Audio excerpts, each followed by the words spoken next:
Is the key change dead? This question has become much more common lately because changing the key of a song or piece is a technique that's largely fallen out of favor in music these days, especially in pop music. Key changes were commonplace and borderline ubiquitous back in the day, but now you're hard-pressed to find a song, even one that's not mainstream, that contains a key change. For our purposes, MIDI music in Doom WADs hardly falls into the pop category, but this, all the same, begs the question, are key changes common in Doom WAD music? Let's find out! If you're looking for a Doom MIDI that changes key, you can find one right in the original game. I'm sure by now you're familiar with the Episode 3 ending screen, and of course the well-known track that plays over it. Nicknamed the Bunny Theme, this piece starts off nice and lighthearted in the key of E major. However, as soon as the player realizes the tragedy that's taken place within the game, the track takes a dramatic turn to the key of E minor.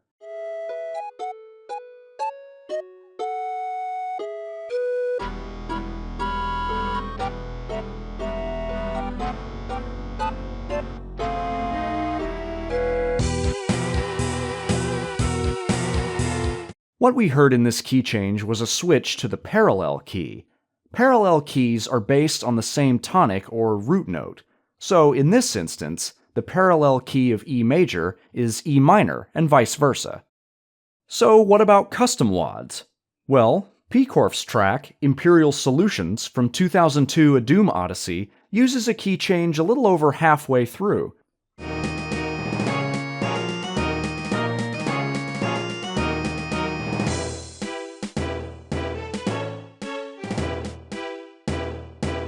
You probably noticed there was no audible indication this key change was coming. The chords didn't prepare us to make the half step up from E flat minor to E minor, so once the key does change, it sounds a little abrupt. This is what's commonly known as the truck driver gear shift key change, because it happens suddenly and without warning. In general terms, this type of change was used in a lot of pop songs from decades past, to the point where the technique, albeit effective, became kind of cliched, which may explain why it's seldom used in modern music. In the case of Syndoom's Sunrider from the Alien Vendetta MIDI pack, this semitone key change is apparent as well. This one doesn't change keys until almost the very end. It mostly stays in A minor, then switches to B flat minor with a little less than 30 seconds left.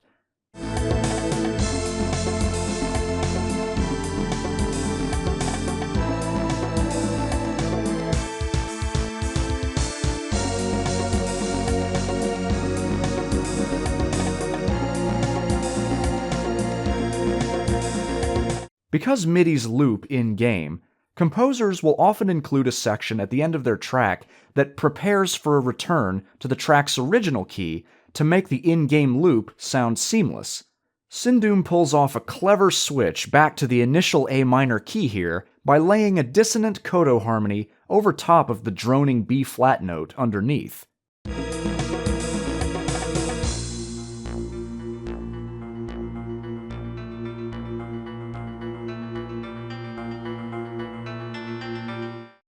The classic Treasures in the Dark by Mark Clem is another one that shifts up a semitone. It spends most of its time in B flat minor, but switches to B minor about 2/3 of the way in with the introduction of some blaring brass.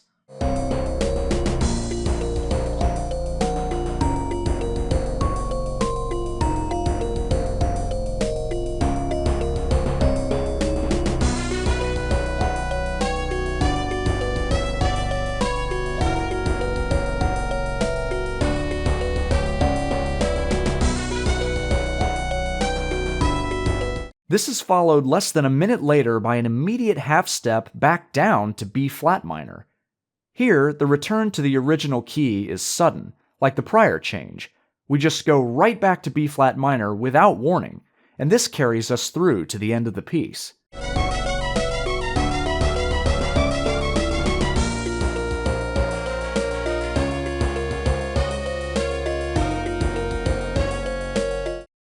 Another type of key change is called the minor third key change, which is what happens when, instead of shifting by a tone or semitone, the key is changed by 3 semitones.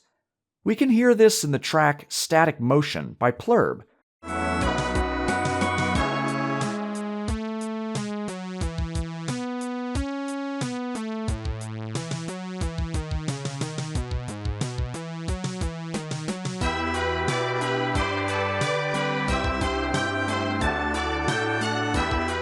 Using this type of key change, especially toward the end of a piece, can really elicit a feeling of intensity, as if the stakes are being raised and there's no turning back, which can really complement a critical scene in a film or episode of a TV series, for example. Sometimes the key can change to one that isn't in any way related to the initial one. In Core, one of Stewboy's tracks from Speed of Doom, we have a rather unconventional change from F sharp minor to D minor.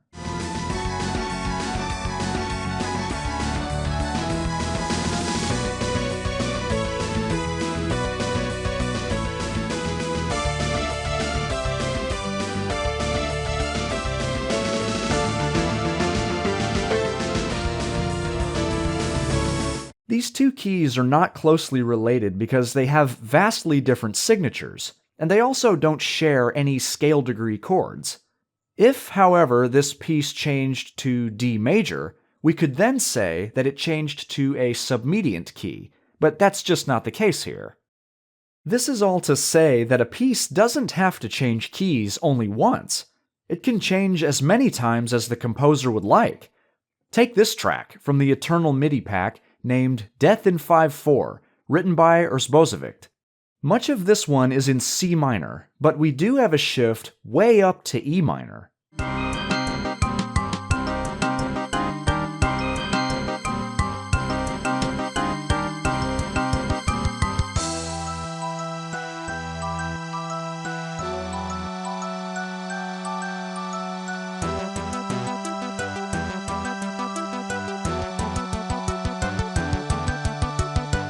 At one point, we have another shift down to D minor, but this only lasts for 8 measures before returning to E minor.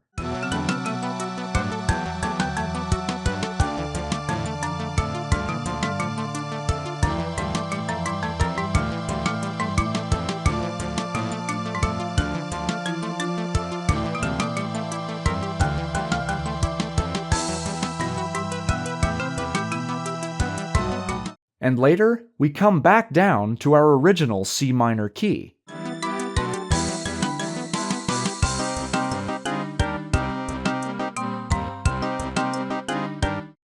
BPRD's untitled track for Map 6 of Equinox follows a similar pattern of changing keys multiple times before returning to its original key. This is another one that starts in C minor, but this time we move up only a semitone to C sharp minor a little less than 1 minute in.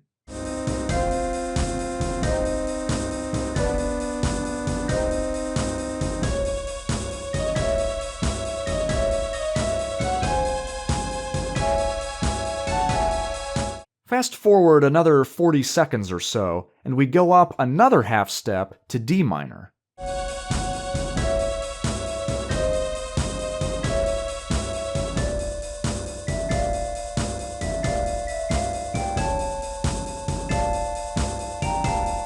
This is followed by a drum break where there are no discernible tones playing. But then, suddenly, the rest of the instruments return, playing in the original key, C minor, again to round things off.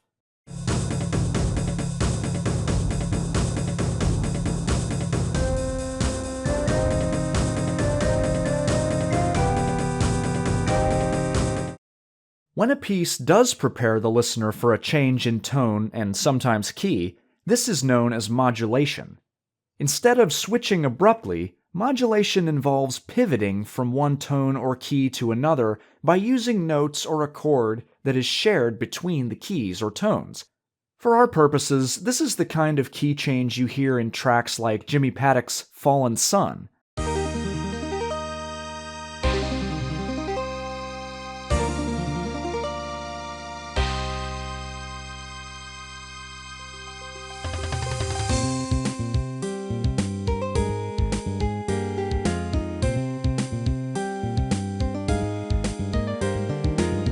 Here, we jump from G minor all the way up 5 semitones to the subdominant scale degree, C minor. Our pivot chord is this B-flat major triad here because, in general terms, the B-flat major chord appears as the mediant chord in the G minor scale and as the subtonic chord in the C minor scale. Returning to the piece itself, this is actually the second time it changes keys.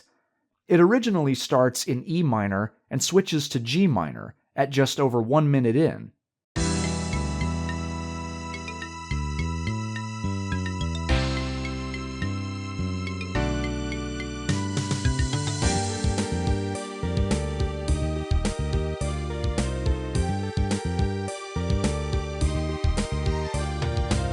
Later, we hear quite a few more key changes.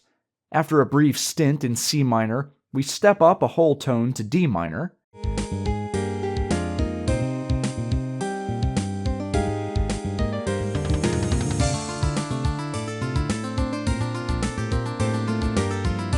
And this is followed by 2 steps down to B flat minor.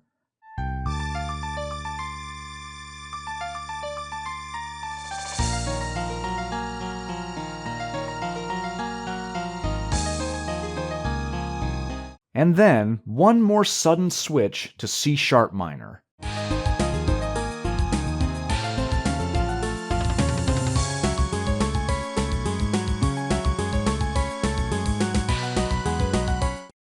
Here's one more that changes keys multiple times.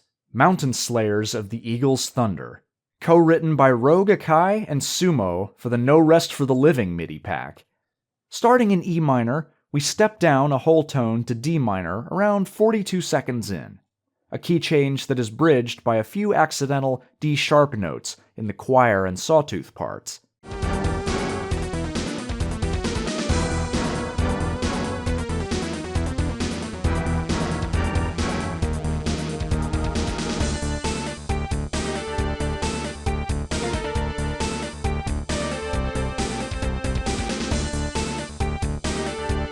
Following this, we revert to E minor and begin hearing some more dissonant chords.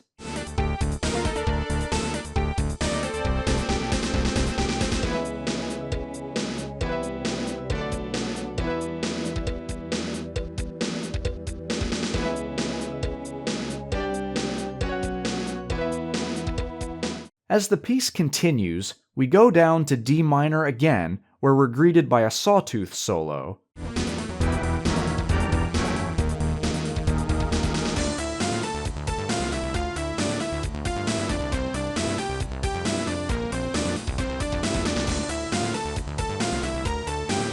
And then return to E minor one last time for the finale.